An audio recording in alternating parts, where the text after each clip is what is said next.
محترم سامعین السلام علیکم ورحمۃ اللہ وبرکاتہ۔ دوستو، آج کا یہ شان شاعرہ اور سبیل جو میرے عزیز دوست، میرے بھائی اور یوں کہہ لیجیے کہ عالمی شہرتوں کے مالک علی وقار جناب جاوید سلطان پوری صاحب کی کنوینری میں آج کا یہ مشاعرہ اور آپ سب کی محبتوں کے ساتھ اپنی منزل مقصود کی طرف روانہ ہو۔ دوستو، یہ مشاعرہ راشٹری ایکتا کے نام سے منسوب تھا۔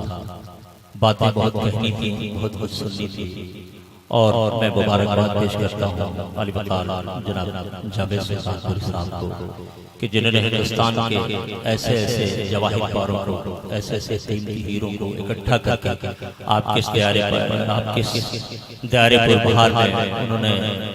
دعوت دی اور ان کے رفاقت کی انگلیاں تھام کر وہ تمام اعلیٰ قدریں، اعلیٰ فکریں آپ کے اس دائرے محبت میں تشریف لائیں۔ دوستو، یقین جانیں اس سرزرات میں یہ ان کی محبت ہے کہ ان کی محبت پر، ان کے دعوت نامے پر وہ ساری شخصیتیں تشریف لائیں۔ میں مبارکباد اس کے لیے اور پیش کرتا ہوں کہ حضرات، سب سے بڑی خوشی کی بات یہ ہے کہ آج قلم کی دنیا کا وہ ممتاز ترین نام جس کی طلعت فکر سے ملک کا گوشہ گوشہ روشن ہے، جس کے علمی شوقتوں کا پرچم دلوں کی فصیلوں پر لہرا رہا ہے، وہ نام گرامی علی وقار جناب ڈاکٹر سمریاب صاحب کا ہے، جو ایسی مبارک اور محترم سرزمین سے چل کے آئے ہیں جہاں اس کا ایک علمی وقار ہے۔ سرزمین سہارنپور سے چل کر وہ نایاب و نادر لہجہ، وہ خوبصورت آواز، وہ عظیم فکر آپ کے اس دائرے پر بہار میں تشریف لائی ہے۔ حضرات، ہمارے وقت میں گنجائش نہیں کہ کوئی مزید گفتگو کی جائے، میں آپ کو ہنسا سکتا ہوں، میں آپ کو گدگدا سکتا ہوں، لیکن یہ مشاعرہ جو راشٹری ایکتا کے نام سے منسوب تھا، ہندوستان کے چہرے پر، ہندوستان کے دامن میں ایک ایسا حادثہ ہوا، نہ جانے کتنے بچوں کی، نہ جانے کتنے ماؤں کی گودیں سونی ہو گئی، نہ جانے کتنے مانگ سونی ہو گئی۔ حضرات، سب کے دلوں میں درد ہے، سب کے سینوں میں کرب ہے، اور یہ درد، یہ کرب ہمیں گدگدانے پہ مجبور نہیں کرتا، ہمیں ہنسنے کے لیے مجبور نہیں کرتا، ہمارے لیے یہ فکر لمحہ، ہمارے لیے ایک لمحہ فکریہ ہے، ہمیں سوچنے پر مجبور کرتا ہے۔ دوستو، میں قبل اس کے کی مشاعرے کا خوبصورت طور سے آغاز ہو، میں مبارکباد پیش کرتا ہوں جناب ناصر جونپوری صاحب قبلہ، وہ بھی تشریف لے آ رہے ہیں، ان کے ہم رقاب محترمہ ترنم کانپوری صاحبہ وہ بھی تشریف لے آ رہے ہیں۔ تعلیم کی گونج میں ان کا استقبال کریں آپ حضرات محترم جناب ناصر جونپوری صاحب۔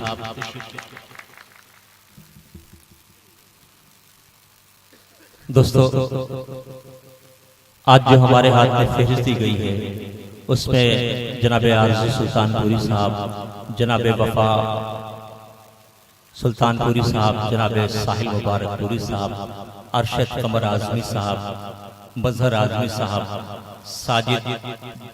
میر سرائے سے چل کے تشریف لے آئے ہیں، جاوید سلطان پوری صاحب، ہارون اعجاز صاحب، محترمہ ترنم کانپوری صاحبہ، میرا تیواری صاحبہ پرتاپ گڑھ، شاکشی تیواری صاحبہ پرتاپ گڑھ، ناصر جون پوری صاحب، نظام بنارسی صاحب، علی بارہ منقوی صاحب، رامش صاحب، سلمان رہبر لدھیانوی، امبر اعظمی صاحب، رفیق پھول پوری صاحب، اس کے علاوہ بھی تمام اسماء گرامی کی جو ایک بعد دیگری آپ کی سماعتوں کے حوالے ہوگے۔ بات میں یہ کر رہا تھا، یہ جو میری آنکھوں میں لہو اتر آیا ہے، یہ جو میری آنکھیں نمناک ہو گئی ہیں، یہ جو میری آنکھیں غمناک ہو گئی ہیں، اس پر آج ہمیں گفتگو کرنی ہے۔ گفتگو بہت ساری ہونی تھی، بہت سارے شعر جو منتخب کیے گئے۔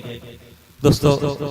بہت سارے شعر کا انتخاب ہوا تھا، بہت خوبصورت خوبصورت غزلوں کا انتخاب ہوا تھا کہ آپ کو مسکرانے پہ مجبور کیا جائے گا، آپ کا درشن دینے پر مجبور ہو جائیں گے، لیکن حضرات یہ جو حادثہ ہوا اس سے جو ہے سب کی آنکھیں نمناک ہیں، سب کے دلوں میں درد ہے، سب کے سینوں میں کرب ہے، اور ہر شخص یہ سوچنا، ہر شخص اپنی جگہ پہ یہ سوچ رہا ہے اس کا کس طرح سے منہ توڑ جواب دیا جائے، اس کا کیسا دندان شکن جواب دیا جائے، تاکہ جو ہے یہ نہ ہو کہ ہمارے ہاں ہماری یہ زمین یہ شہداء کی زمین ہے، یہ بہادروں کی سرزمین ہے، اس نے ہمیشہ بہادر پیدا کی ہے۔ تاریخ گواہ ہے حضرات محترم کہ ایک اکیلا ویر عبدالحمید جس نے جو ہے